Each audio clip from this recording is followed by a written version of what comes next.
This guy just made a 300-pound bodybuilder look small. He's not a pro athlete, he works as a janitor. So how is someone like him capable of this? Most people say it's from neural adaptations, but the science tells a more complicated story. Actually, his name is Anatoly, and he is a professional powerlifter, but still, how is he so strong?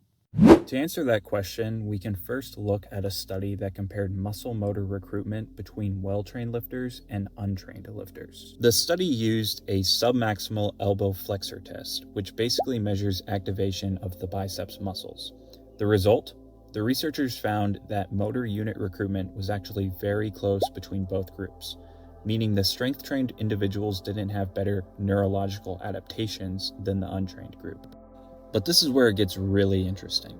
The study only used 70% submaximal tests, not full max outs.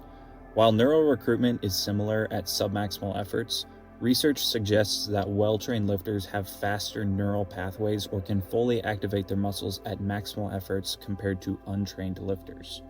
So, trained lifters like Anatoly might actually have better neural adaptations at max efforts compared to untrained lifters, but the benefit is likely overstated, and this still isn't the whole story. But if neural adaptations aren't the primary driver of strength, what explains it? Well, even if it doesn't look like it, Anatoly is a very muscular and lean 220 pounds. On top of that, he has a dedicated powerlifting training program that builds the kind of muscle he needs, as well as recruits and develops fast-twitch type 2X muscle fibers. The actual neural adaptations we directly see that help improve his strength are correct lifting technique and sequencing his muscle activation well. In fact, those two things done well are the primary reason we see increases in strength from the nervous system, much more so than faster neural pathways. So how is Anatoly so strong? Well, the primary reasons are that he is incredibly jacked with large muscle cross-sectional areas. He has training plans specifically made for building the type of muscles he needs for powerful lifts, and he has mastered lifting technique and motor activation.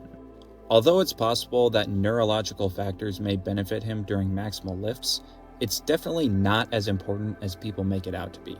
On top of this, the science behind lifting at maximal efforts is still being worked out, which is a reason physiology research is genuinely interesting.